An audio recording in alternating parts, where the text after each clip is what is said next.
manusia. Besok nanti kamu buat teton yang hewan ruminansia. Hari Senin saya coba bahas yang ruminansia. Hari Kamis kita coba ulang pertama. Itu sistem pencernaan, di dalamnya ada makanan, ada alat pencernaan manusia, dan ada kebutuhan pada hewan. Nggak kebanyakan kan? Oke. Boleh buka buku? Silakan. Boleh jawab? Boleh. Saya ulang kembali bahwa pada sistem pencernaan manusia, yaitu ada satu proses mengubah makanan menjadi saringan makanan, atau proses mengubah senyawa kompleks yang akan diubah menjadi senyawa sederhana. Kita punya istilah adalah pencerna, makanya dikenal dengan proses atau sistem pencernaan. Sistem pencernaan pada manusia meliputi ada dua. Yang pertama adalah zat makanan, yang kedua adalah alat-alat pencernaan dan kelenjar pencernaan pada manusia. Kemarin sudah dibahas mengenai makanan yang termasuk senyawa kompleks apa dan apa, yang termasuk senyawa sederhana apa dan apa itu ya. Dan kita punya prinsip bahwa segala sesuatu yang dimakan terus dia bermanfaat, itu yang namanya zat makanan. Itu yang pertama prinsip kita. Yang kedua, bahwa makanan itu harus punya syaratnya: satu, higienis, dua, mudah dicerna, tiga, mengandung air, empat, mungkin mengandung kalori. Berarti di dalamnya ada yang mengandung karbohidrat, protein, lemak. Kalau sudah ada zat makanan, maka masuk ke alat pencernaan. Makanan yang masuk dia harus dicerna. Dengan berapa cara? Dengan dua cara. Ingat itu. Dicerna dengan cara mekanik, yaitu dengan bantuan gigi, dan dicerna dengan cara kimiawi dengan bantuan enzim. Pada saat makanan sudah melewati atau masuk ke sistem pencernaan, maka dia pertama kali masuk ke dalam mulut. Di mulut ada tiga bagian. Yang pertama dia punya gigi, yang kedua ada lidah, yang ketiga ada kelenjar ludah. Gigi manusia umumnya adalah biasanya tumbuh pada usia kurang lebih 4 bulan. Dan biasanya yang tumbuh itu adalah baru 2, ntar ada 4, ada lagi tambah lagi. Dan gigi ini akan tumbuh sampai usia kurang lebih berapa? 6 tahun. Namanya gigi susu. Punya rumus 2-1-2. Benar? Duanya incisivus, duanya caninus, satunya incisivus, duanya lagi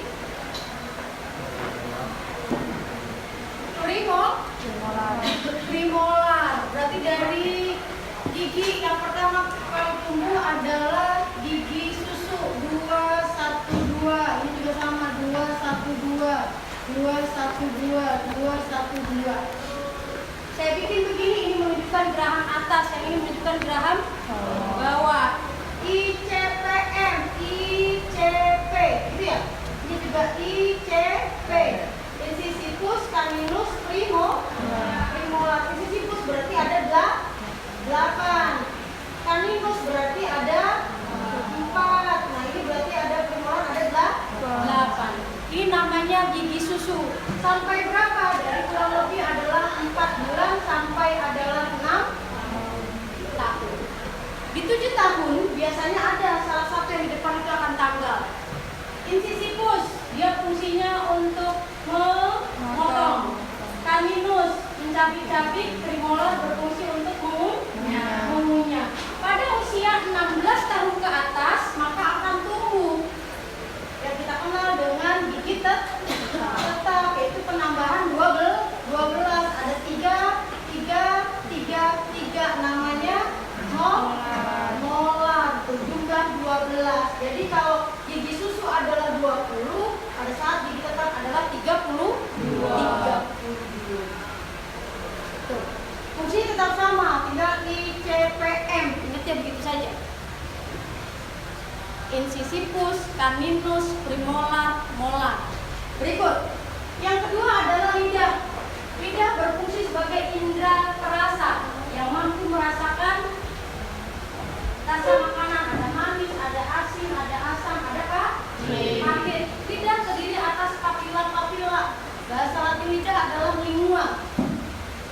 panca indera kita belajar lagi. Manis yang berada di depan, asam asin berada di samping, pahit yang posisinya ada di belakang.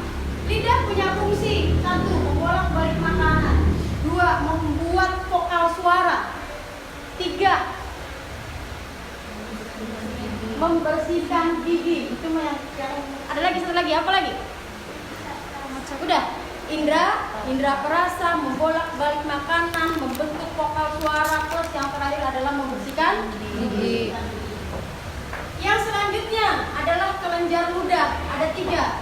Kelenjar parotis, kelenjar sublingualis, kelenjar submandibularis. Kelenjar parotis adanya di sini, pinggir sini, atau sering kamu mendengar adalah kelenjar getah bening. Tanya bapak kamu. Banyak yang ada di lingkungan itu adalah banyak yang membesarnya kelenjar getah bening. Kelenjar ini menghasilkan air liur kurang lebih adalah 2,5 liter dalam satu hari. Air liurnya bisa bertambah pada saat kapan? Pada saat kita melihat sesuatu yang enak dimakan. Pada saat kita mencium aroma yang enak juga dicium oleh kita, langsung nanti masuknya ke sini. Pada saat kita melihat sesuatu yang memang menjijikan, itu air liurnya bisa lebih dari 2,5 liter. Kelenjar ini mengeluarkan enzim. Enzimnya namanya enzim petialin yang berfungsi merubah. Apa yang dia rubah? Zat tepung. Apa yang dia rubah? Amilum menjadi maltosa. Siapa amilum? Karbohidrat atau kita kenal dengan senyawa kompleks. Dirubahnya baru tahap sampai maltosa. Jelas? Berikut lagi. Apabila kelenjar parotis dia kena bakteri, maka ini bisa menyebabkan satu proses peradangan. Peradangannya bisa terus, ya, kurang lebih adalah bisa sampai 1 minggu dan bisa menyebabkan orangnya dalam kondisi akan demam. Tahap awal pada saat kita kena bakteri, kita kena virus, tahap awal yang kita kenal adalah gondongan. Tapi kalau sering-sering kena bakteri dan mungkin bakterinya adalah lebih aktif, bukan lagi gondongan yang ada. Apa? Bisa tumor, akhirnya berujung ke stadium yang kita kenal dengan kanker. Ujungnya apa? Kemoterapi. Bukan harus diangkat, tapi biasanya ada beberapa rumah sakit yang memang mengangkat getah bening tersebut. Tuh. Ini gondongan, kalau ini gondokan. Oh, ini gondok, kalau gondokan kesel. Ya, berikut. Dari mulut, maka di mulut ada 2 proses. Proses mekanik dengan bantuan gigi, proses kimiawi dengan bantuan enzim, yaitu enzimnya dia. Lanjut. Kalau sudah masuk ke mulut, maka dia masuk ke paring. Di paring, dia punya klep namanya epiglotis.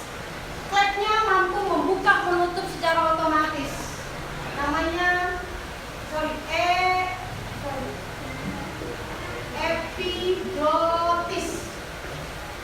Klep membuka menutup secara otomatis. Kalau kayak sekarang kamu nggak makan, berarti saluran pencernaan dia tutup, saluran pernapasan dia buka. Pada saat kamu memasukkan air minum, maka saluran pencernaan dia buka, saluran pernapasan dia tutup. Bu, kok bisa? Bisa. Masuknya kan sebentar. Benar nggak? Nggak lama. Masuknya sebentar. Contoh aja sekarang, kamu ada minum, kamu minum.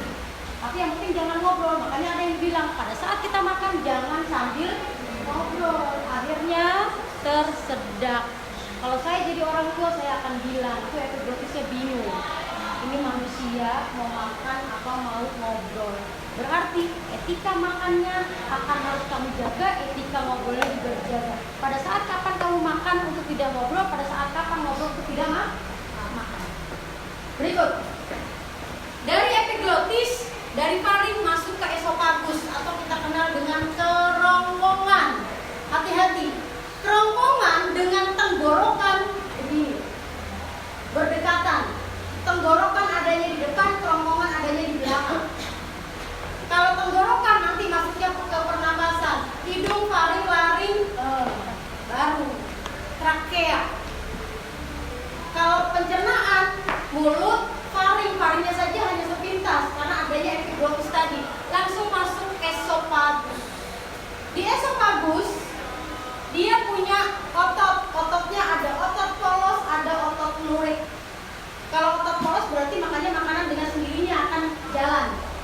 suruh nggak disuruh dia akan lewat. Kalau lurik berarti dia akan mampu menahan, tapi lebih banyak polos dibandingkan lurik. Makanya kamu mayoritas pada saat mindset otak kamu tidak menahan makanan itu, maka makanan dengan sendirinya akan lewat. Coba aja, ingat-ingat. Tapi pada saat mindset kamu, saya mau tahan, pasti akan tertahan, tapi saya yakin nggak bakalan mau. Itu yang pertama. Yang kedua, ototnya ada dua bentuk, ada otot melingkar, ada otot lurus. Ototnya ada dua, ada otot melingkar, ada otot lurus. Dan dia melakukan satu gerakan. Gerakannya apa? Namanya gerak peristaltik. Berikut lagi, di esofagus dia terdapat lapisan mukosa yang nanti akan menghasilkan mukus atau mucus tulisannya. Apa itu? Lendir. Untuk apa? Membasahi makanan. Makanya makanan dengan sendirinya akan lewat. Berapa lama? Kurang lebih hanya dalam kondisi 6 detik.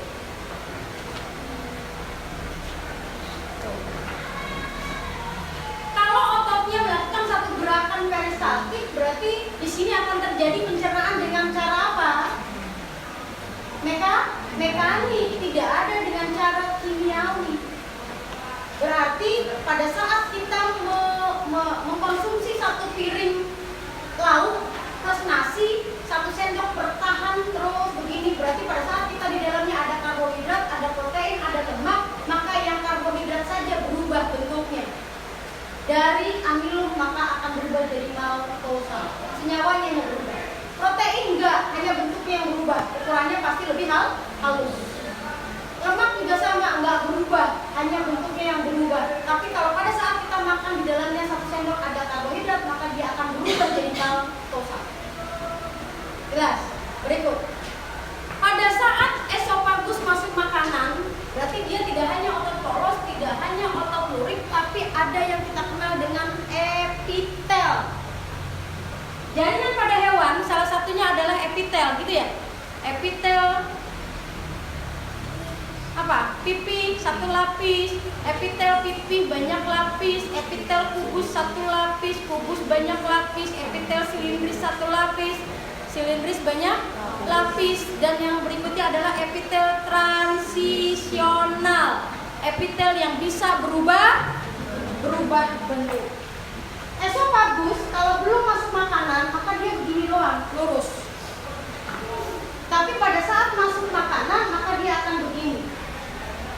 Makanya esofagus dikenal atau tersusun atas epitel transisional yang bisa berubah bentuk. Makanan habis begini lagi dia. Contoh, kalau makan 1 sendok, awalnya begini jadi begini. Sudah tertelan dia masuk ke lambung begini lagi. Maka makanan pada saat melewati esofagus, keluar dari esofagus dia bentuknya begini. Kayak tukang bakso bikin bakso. Keluar gitu kan ke sendok. Seperti itu. Ya, lanjut. Dari sini maka akan masuk ke lambung. Lambung manusia dikenal dengan kantung karena bentuknya seperti kantung. Ada berapa? Ada 3 bagian. Yang pertama dia ada kardiak, yang kedua ada pondus, yang ketiga ada pilorus. Yang ini adalah apa isinya? Depan nggak saya? Depan nggak saya? Yang ini adalah kardiak, yang ini adalah pondus, yang ini adalah pilorus.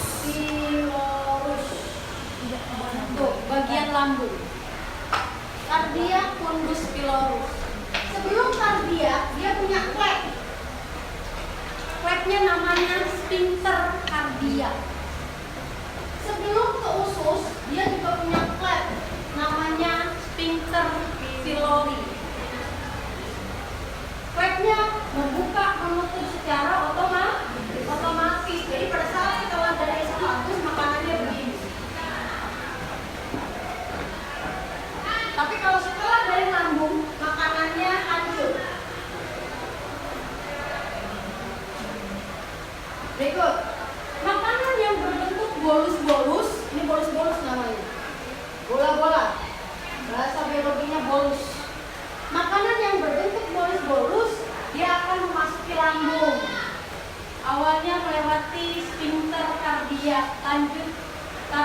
contohnya ini fundus dikenal dengan kantong lambung pilorus. Di lambung ada beberapa bagian. Satu, yang pertama terdapat HCl. Apa itu HCl? Asam klorida. Apa fungsi asam klorida? Menglarutkan. Ada apa lagi yang lain? Apa fungsi HCl? Sifat HCl apa? Asam. Fungsinya untuk apa? Membunuh kuman. Di dalam lambung yang pertama adalah HCl. HCl adalah asam klorida. Dia bersifat asam. Fungsinya apa? Membunuh kuman. Kuman dari mana? Kuman dari makanan yang kamu konsumsi. Berapa banyak, Bu? Tergantung. Tergantung apa? Tergantung makanan. Kalau makanannya banyak, maka HCl banyak. Makanannya sedikit, HCl sedikit. Tapi ingat, pada saat makanan sedikit, HCl bisa banyak. Kenapa? Satu, apabila psikis kamu nggak tenang. Contoh, mau ulangan hari ini, belum belajar, semalam ketiduran, kesiangan, psikis kamu saya yakin, mau tidak mau, suka tidak suka akan terganggu. Apa yang ada? Mules perutku. Tapi nggak tahu, saya ke belakang juga enggak, tapi cuma sakit perut saya. Langsung dia bilang, oh mah saya kambuh. Bilang satu guru, aduh Bu, perut saya sakit, sudah sarapan? Udah Bu, udah saya udah sarapan ya, kenapa perut saya sakit? Tanya ininya. Ada yang dikenang, ada yang dipikirkan, ada yang dibayangkan, ada yang pasti jawabannya itu. Bukan karena faktor belum sarapan. Kenapa? Karena HCl-nya tadi keluarnya lebih banyak, akhirnya dalam lambung jadi bersifat akan lebih asam. Tapi nggak ada makanan yang mau dia bongkar, nggak ada makanan yang mau dia musnahkan tuh bakteri-bakterinya. Tapi tetap begini, tetap ada keluar asamnya di seputar lambungnya. Paham? Ya, jadi jangan pernah salahkan ibu pada saat tidak memberikan sarapan kepada anaknya. Iya Bu, kan saya telat nih, ibunya baru sempat masak, jadi makanya perut saya sakit. Ini dulu dipikirin, banyak pikiran nggak? Karena kenapa? Karena tadi saya bilang, makanan sedikit, HCl sedikit. Makanan banyak, HCl banyak. Kan logikanya akan balance, bener nggak? Tapi pada saat psikis kamu nggak tenang, ini akan lebih banyak dibandingkan makanan yang kamu konsumsi. Jadilah mah. Jangan salahkan ibu mengandung. Apa-apa salahin ibu. Apa-apa salahin ibu. Ntar pas udah kamu punya suami, kamu disalahin anak. Bener nggak? Pernah nggak ada yang begitu? Saya yakin. Ibu sini tadi pagi nggak sempat bikin sarapan, jadinya perut saya sakit. Padahal dianya pikirannya macam-macam. Pikirin pacar, pacar lagi. Pikirin tugas yang belum, bener nggak? Pikirin kesel sama teman karena nggak bisa kompak. Banyak kan? Iya. Oke, lanjut. Setelah HCl ada apa lagi? Hah? Pepsin. Apa fungsi pepsin? Merubah protein jadi pepton. Jadi kalau kita memasukkan makanan yang mengandung yang mengandung protein, salah satu contohnya adalah tempe, salah satu contohnya adalah tahu, kacang-kacangan lah. Maka di mulut belum jadi apa-apa, hanya ukurannya saja yang kecil. lebih kecil dibandingkan dengan pertama kali kamu masukkan mulut. Tapi pada saat dia masuk ke lambung, maka dia akan dirubah zatnya. Awalnya protein senyawa kompleks, maka dirubah akan jadi senyawa sederhana, tapi belum bisa diserap karena belum jadi asam amino, baru jadi pepton. Berikut lagi, apa lagi? Lipase. Pada saat kita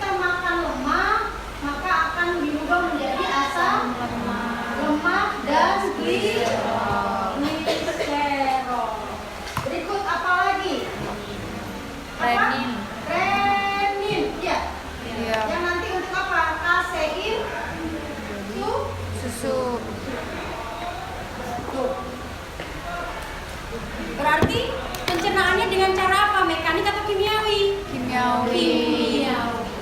Berikut lagi. Selain kimiawi, lambung pun bisa dengan mekanik apa? Kalau esofagus ototnya otot lurus sama melingkar. Kalau lambung ototnya ada 3. Ada otot lurus, ada otot melingkar, ada otot miring.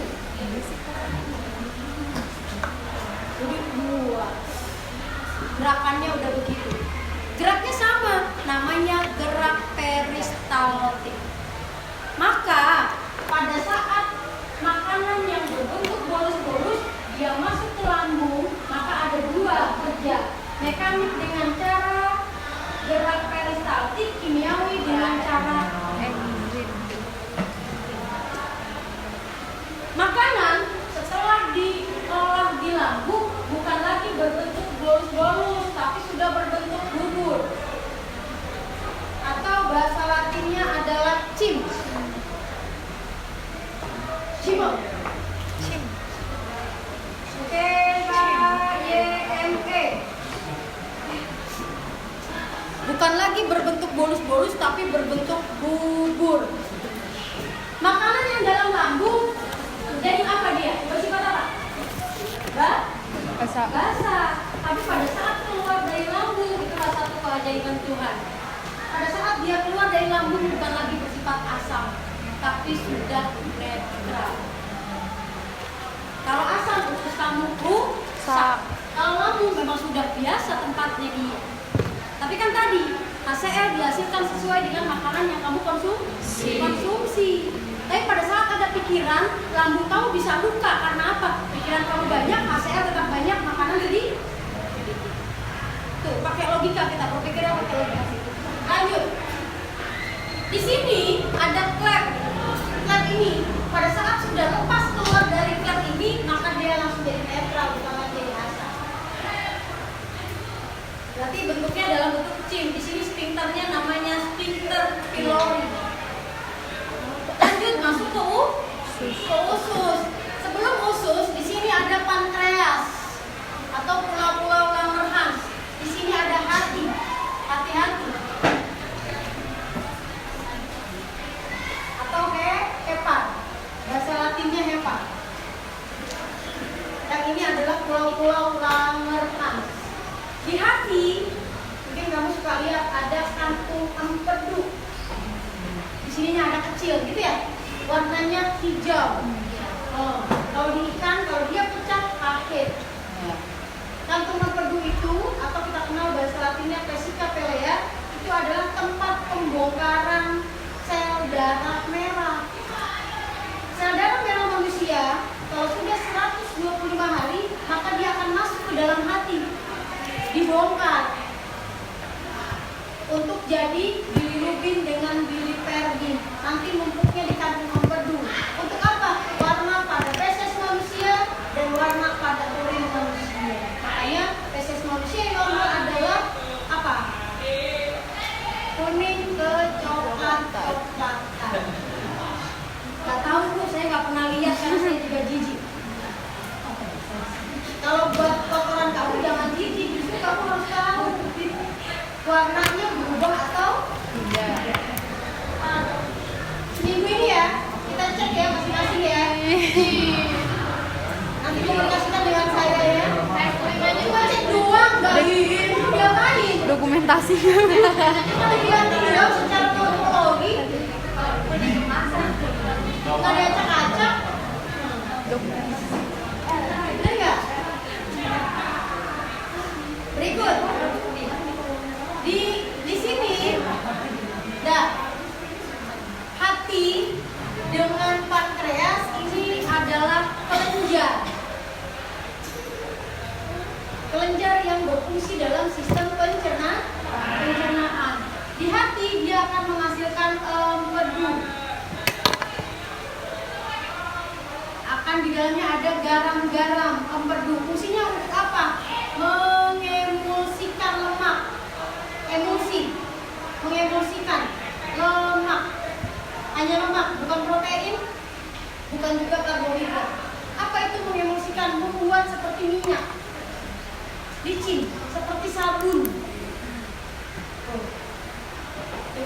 lemak itu kan memang licin kan, seperti sabun. Jadi untuk supaya menjadi sabun, kalau tidak diemulsikan nggak bisa masuk. Pankreas dia menghasilkan apa? Insulin. Insulin apa? Untuk membongkar glukosa menjadi glikogen pada saat tidak dibutuhkan oleh tubuh. Nanti membongkar lagi glikogen jadi glukosa pada saat tubuh butuh gula. Lanjut, usus halus. Ada usus 12 jari, karena katanya pakai jari ada 12. Ada usus kosong. Kenapa dibilang usus kosong? Pada saat seseorang manusia dia mengalami satu proses kematian di bedah, usus yang bagian sininya dalam kondisi tidak ada apapun. Itu makanya dikenal dengan usus kosong. Berikutnya ada yang kita kenal dengan usus penyerapan. Berarti tempat terserapnya apa ini? Senyawa sederhana. Kalau sudah jadi glukosa, diserap. Kalau sudah jadi asam amino, diserap. Kalau sudah jadi asam lemak dengan gliserol juga diserap. Di usus 12 jari ada siapa? Ada sukrase ya, merubah lemak menjadi Glukosa. gitu ya? Salah. Glukosa plus fruktosa. Hah? Fruktos. Ada tripsin. Ayo, apa lagi? Ada maltase, berubah maltosa. Maltosa berarti jadi Glukosa. glukosa. Terus ada apa lagi? Laktase. Ya, Dia berubah laktosa. hmm? Laktosa. Laktosa jadi Glukosa.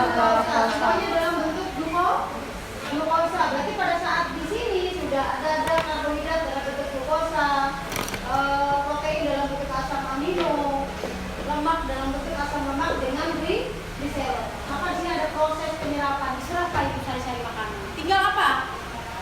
Tinggal apa? Kalau diserap sari-sari makanan tinggal apa? Angkas. Berat. Pusing saya. Tinggal apa? Kalau diserap sari-sari makanannya tinggal apanya? Contoh, kamu ada kelapa diairin. Keras santannya tinggal apanya? Ampas-ampasnya. Berarti tinggal sisa-sisa zat makanan atau sisa-sisa sari makanan, sama dengan kayak kamu bikin jus. Bikin teh celup. Salah. Bikin teh biasa, berarti kan disaring. Tehnya diserap, ini tinggal air tehnya, tinggal tehnya. Berarti yang kesini adalah apa dia? Zat sisa.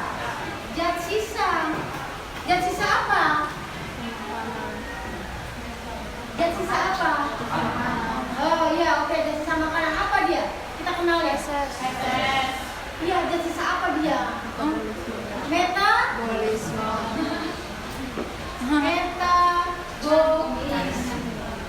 Sari-sarinya sudah diserap di usus penyerapan. Tinggal ke sini, perhatikan. Usus besar ada 3.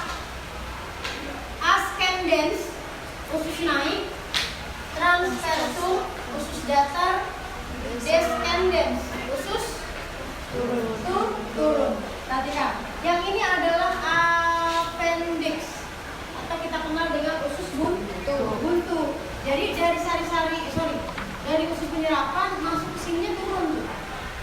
Dia naik. Kebayang nggak gimana susahnya zat sisa metabolisme dia bisa naik? Kita sudah dalam bentuk ampas. Berarti kalau kita makanannya kurang air, berarti di sini bisa saja kering. Benar kan? Kalau kita makan makanannya yang banyak yang sulit untuk dicerna, berarti di sininya dalam kondisi tidak halus. Iya. Kebayang nggak? Contoh kayak biji-bijian. Kamu makan banyak biji-bijian kan nggak halus, berarti di sini akan numpuk di sini. Naik dia ke sini. Tapi untuk naik ini perlu perjuangan karena bisa saja dia menumpuk di sini. Pada saat menumpuk di sini, ini ada lapisan mukosa yang mengeluarkan mukus, tetap lendir masuk, ini nggak bisa naik, ini akan busuk lama-lama. Karena ini yang kita kenal dengan usus buntu.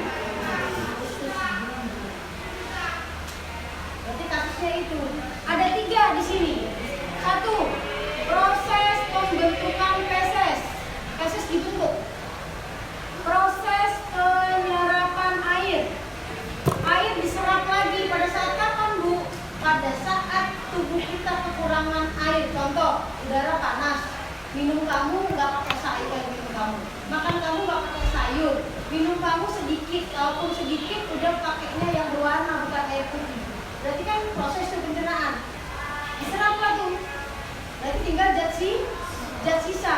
Zat sisanya masuk sini. Karena cuaca panas tidak mendukung aktivitas kamu banyak, berarti kan tubuh akan mengalami kekurangan supaya tidak dehidrasi, tahu diri tubuhnya. Makanya homeostatis, seimbang. Maka akan diserap tuh zat sisanya di sini. Maka jangan pernah berpikir benar pada saat dia sembelit atau pada dia saat buang air besar kotorannya dalam kondisi yang keras atau namanya sembelit. Berarti kuncinya 1 tadi, syarat makanan yang baik, mengandung kalori, higienis, cukup mengandung air, mudah dicerna. Berikut lagi, proses pembentukan vitamin K. Untuk apa? Proses pembekuan darah.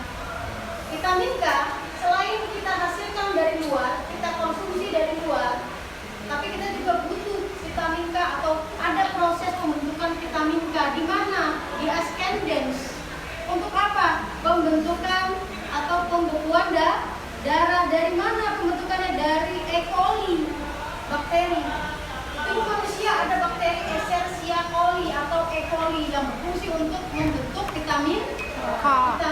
Baru dia di rektum di sini, belum ke anus. Berkumpul di rektum.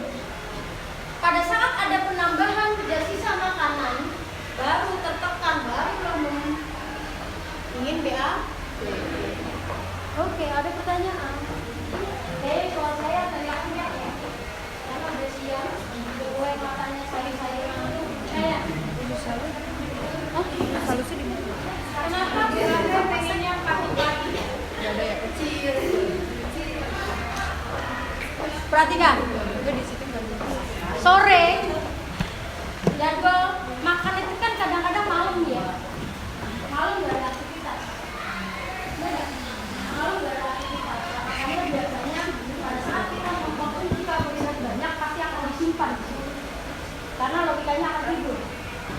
Ini nggak ada aktivitas. Makanya kalau orang yang punya gula pada saat makan nggak boleh makan malam makan ya. Bukan nggak boleh karena nggak boleh makan, bukan karena kalau dia harus makan kan malam nggak ada aktivitas ya.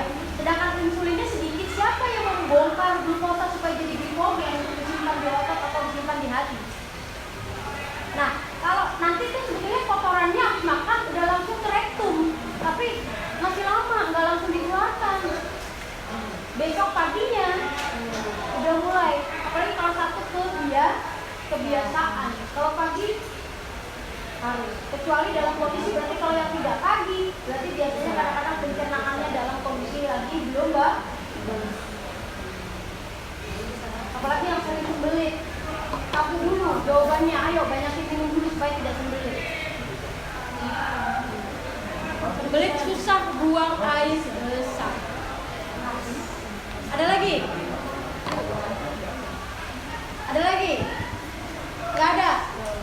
Udah ngerti semua? Bingung? Ingat-ingat apa yang kamu lakukan sekarang. Udah, orang sepanjang hidup kok orang gak ada yang mau gak makan.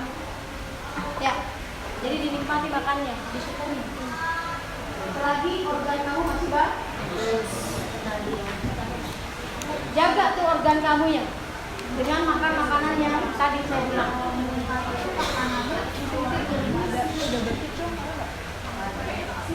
Yang menjadi ini paling cukup. Iya, yang dari lambung. Yang dari sini. Yang dari sini kan? Iya, dari sini. Iya. Makanya bukan yang dari sini. Iya, dari sini. Iya. Karena kan bergejolaknya di sini. Bukan di sini bergejolaknya. Bergejolaknya di sini kan? Saya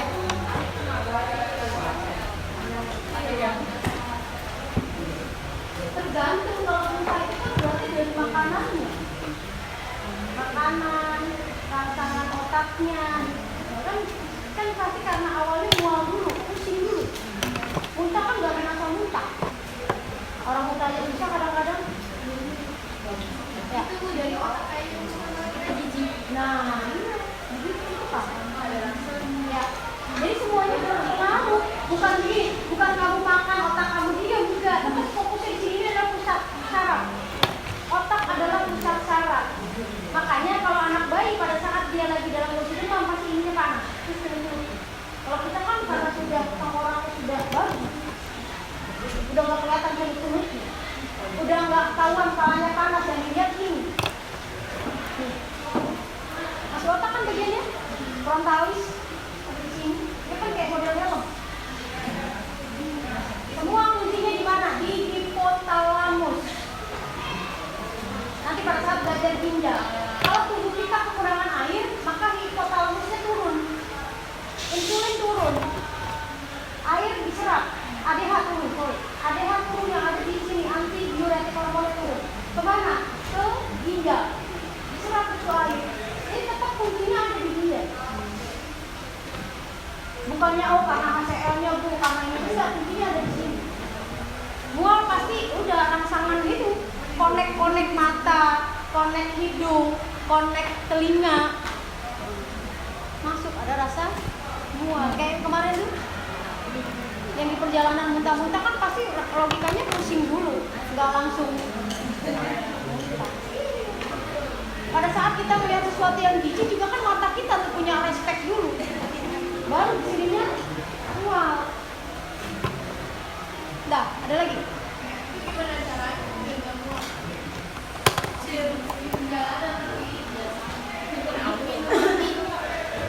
Gimana caranya supaya tidak mual?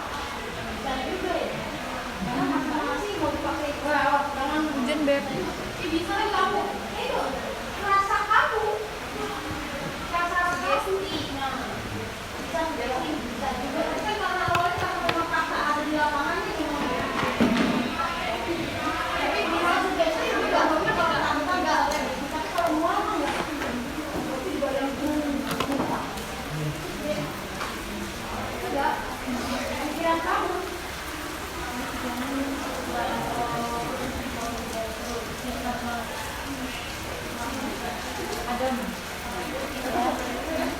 Ada lagi. Saya habis. Jangan habis diam aja ya. Kita harus pindah lagi. Kalau diare itu biasanya karena faktor makanannya bisa jadi karena tidak higienis. Ada bakteri.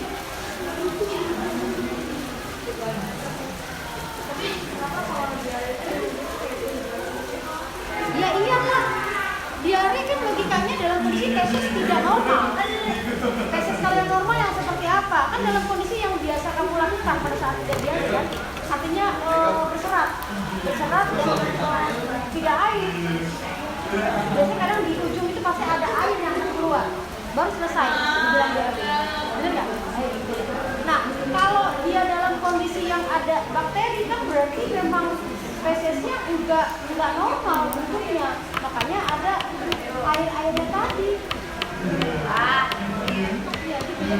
Logikanya air akan keluar lebih banyak ya, hubungannya faktornya dehidrasi. Ditambah, tamunya nggak tambah minum. Orang yang diare pada saat di rumah sakit banyakin minum dulu. Kan nggak jauh-jauh beda. Nggak jauh-jauh beda. Kamu juga minumnya sedikit aja, tapi aktivitas lebih bisa dehidrasi. Bisa.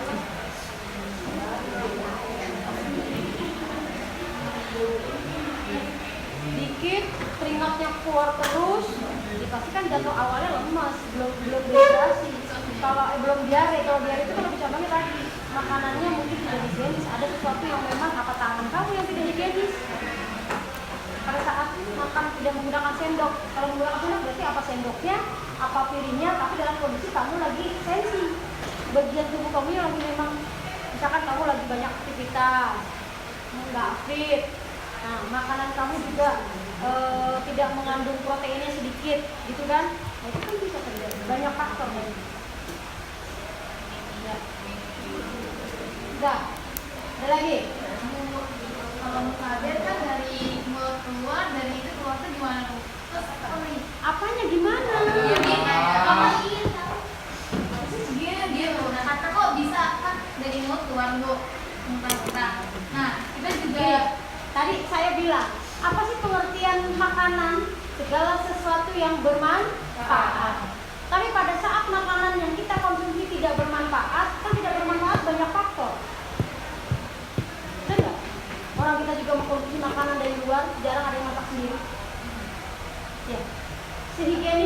rumah pun dalam kondisi pada saat lingkungan rumah tidak higienis, kamunya enggak fit, ya bisa kena.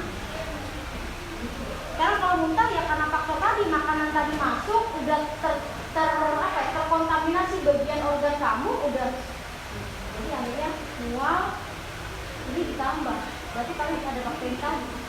Contoh lagi, pada saat ada wabah banjir, ada musibah banjir di satu daerah, saya pernah bilang kalau nggak salah, setelah kejadian itu saya yakin bidang-bidang kesehatan pasti yang dia bawa adalah obatnya, obat apa? Hah? Masalah yang tinggalnya obat diare, karena banyak protozoa. Belajar kelas 1 kan? Protozoa organisme bersel satu. Dia adanya pada saat air tergenang. Detik-detiknya akan menyebabkan tadi diare, amuba, contohnya, eglena. Kalau di hutan berarti malaria. Udah gitu. Jadi kalau ada kebanjiran pasti adalah kasusnya adalah diare. buang-buang air atau pasti itu yang biasa sering, makanya pihak kesehatan akan tahu yang dia bawa obat-obatan adalah lain P3K.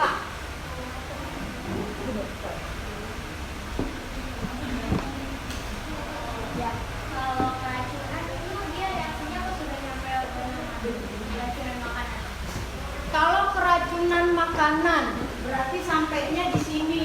Kan gini, ACL kuman, tapi ada yang kuman dalam kondisi ekstrim. Kalau keracunan itu kan memang zat yang bukan bermanfaat, sangat-sangat bukan bermanfaat, gitu ya. Beda dengan zat aditif. Kalau zat aditif itu adalah zat penikmat. Kayak coklat penikmat, ada penikmatnya tuh, makanya pengen lagi. Kayak kopi penikmatnya, kayaknya enak kali ya minum kopi. Padahal belum enak dia pesan kopi kan gitu. Kayaknya enak ya minum susu. Iya itu, halusinasinya dari sini. Dari apa tadi? Hipofisis yang ada di otak. Kan ada otak bagian mendengar, ada otak yang bagian melihat, ada otak yang bagiannya koordinasi. Koordinasi itu artinya berjalan. Kami kan jalan normal ya. Tapi pada saat orang kecanduan narkoba, jalannya bisa nggak normal karena berarti syaratnya benar. Jalan kita kan normal. Sama dengan pada saat kita melewati satu jembatan, pasti kita akan konsen dan kita berusaha untuk beda-beda. Siapa yang bekerja? Bukan dengan kaki. Kaki diam, otot kaki yang bergerak. Tapi siapa dia? Otak kami. Makanya pada saat darah beredar, otak harus kena darah yang bagus. Beredarnya ke sini. Tapi pada saat darah kita dalam kondisi nggak bagus, karena makanan kita tidak bagus, saya contoh, orang yang sudah lansia itu harus jaga-jaga karena kondisinya bisa begini. Kalau udah begini, bisa kita pembuluh darah adanya di sini. Gimana sama di otak? Ya, kan nggak kuat. Kenapa? Sekarang gini aja, saya bilang sama kamu waktu itu kan, bahwa pada saat usia kamu 16 tahun, kita anggap bahwa saluran yang ada di tubuh kamu baru 16 tahun dilalui oleh makanan yang kamu konsumsi. Tapi pada saat usia saya 46 tahun, tuh, bedanya berapa? 30 ya? Usia saya 46 tahun, berarti sudah 46 tahun saya mengkonsumsi dan melewati organ saya. Kan logikanya akan lebih jelek saya daripada kamu. Benar? Tapi tergantung seberapa besar preventif kita. Saya dengan tahu bisa saja lebih buruk tahu daripada saya. Bisa jadi begitu, misalkan karena saya tertata pola makan saya, cara minum saya juga tertata dengan banyak minum air putih, makan sayur. Tapi kamu yang baru 16 tahun pola makannya amburadul. Benar ya? Contoh, nanti kamu akan ingat. Saya pernah punya teman SMA. Jam berapa ini? Saya harus ke IPA 3 loh ya. Enak aja. Mau bayar berapa? Salah. Saya punya teman. Kalau saya udah enggak, ya artinya yang bikin sehat kita, bukan orang lain. Saya punya teman pada saat SMA, jujur, karena dia banyak duit, saya akui itu. Dalam segi ekonominya dia akan lebih. Makanan dia amburadul. Saya pikir amburadul karena gaya makanannya satu setiap hari bakso. Saya ingat banget lagi SMA bakso yang Putri. karena dia banyak beda dengan saya, artinya ketata dengan saya hanya makan cepat tahu gitu loh, yang seperti itu ya. Tapi benar pas pada saat berapa tahun ternyata dia kena dia ternyata waktu itu kena, saya udah cerita dia. Yang mungkin pola makan dia pada saat waktu mudanya ya kita berpikir di situ aja supaya kita tahu bahwa kita paham yang mana yang bagus untuk tubuh kita, yang mana itu. Kamu adik kakak aja nggak bisa, adik kamu bisa sehat kak, kamunya bisa tidak.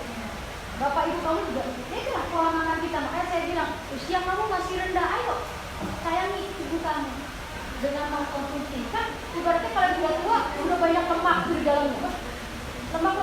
Akhirnya pada saat darah beredar kena tekanan pecah pembuluh darah, nggak kuat. Contoh, ini saluran kamu, kasih air putih tetap akan begini. Tapi pada saat Tupperware ini saya kasih selama 16 tahun saya kasih isi teh manis, saya yakin warnanya lagi, tapi agak sedikit hitam coklat. Dan saya yakin coklat itu bukan hanya warna di dalam, tapi akan menambah ukuran volume Tupperware ini akan lebih mengecil. Bener nggak? Kebayangkan? Lebih mengecil ukurannya. Jadi pembuluh darah kamu bisa nggak rusak, tapi volumenya yang awalnya bisa masuk sekian liter, tapi pada saat karena menebalnya tadi bekas teh, kan pasti akan walaupun hanya berapa cc, berapa tahun.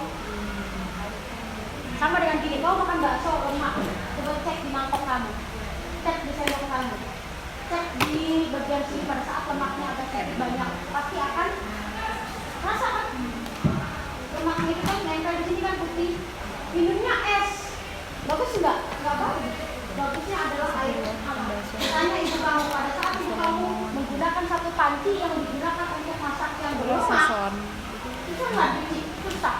Bisa kebayang tubuh kamu. Kalau kamu gunakan itu konsumsi terus tapi minumnya bukan air hangat, itu nggak bisa menurunkan. Tanya ibu kamu, pancinya pasti harus disiram, enaknya bagusnya disiram dengan air hangat, baru dia menurunkan. Contoh lagi, cek. Biasanya saya dikenal dengan warteg-warteg, dia gunakan gelas itu, atau kamu lah sekali nanti di rumah gunakan gelas itu khusus untuk teh. Setiap ada masak teh, itu rebus teh pakai gelas yang itu, nggak pernah pakai yang lain. Kalau saya begitu, nggak pernah saya berganti gelas. Pokoknya sudut teh itu dulu, baru nanti saya tuang ke gelas yang memang untuk minum. Contoh lagi, kantin itu nggak putih nggak, bentuk kayak gini nggak? Nanti pulang dari kantin setiap bulan saya kasih oleskan satu sisi ini dengan saus. Terus aja, ayo 3 tahun aja. Kalau bikin dengan meja yang sama, dengan ruang yang sama, kasih saus setiap hari, pasti warnanya bukan putih, pasti ada warna. Jadi juga begitu. Sama dengan kayak model saluran itu, sama dengan kayak got rumah. Kalau menempati perumahan baru, botnya masih aman. Luasnya sama nggak? Sama pasti. Kalau nggak sama antara depan perumahan dia sama rumah dia, marah komplain konsumen. Kan begitu. Sama. Tapi lama-lama kamu buang sisa sayuran, kamu buang apa bekas abu gosok, sekarang mengenai abu gosok ya. Tapi kalau orang dulu dengan panas abu gosok, dia nggak mau pakai sunlight, nggak mau pakai mama lemon.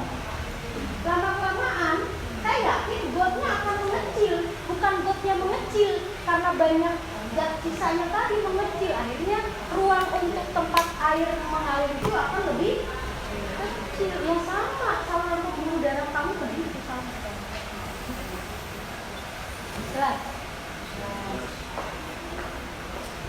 Wih, saya nggak bisa istirahat.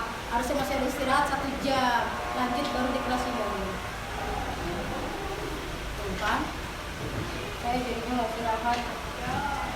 Jam ke-7 harusnya saya istirahat, sholat zuhur. Benar? Udah, nggak apa-apa, yang penting bermanfaat. Yuk. Kasih, Bu. Sini dia, Mama. Biak.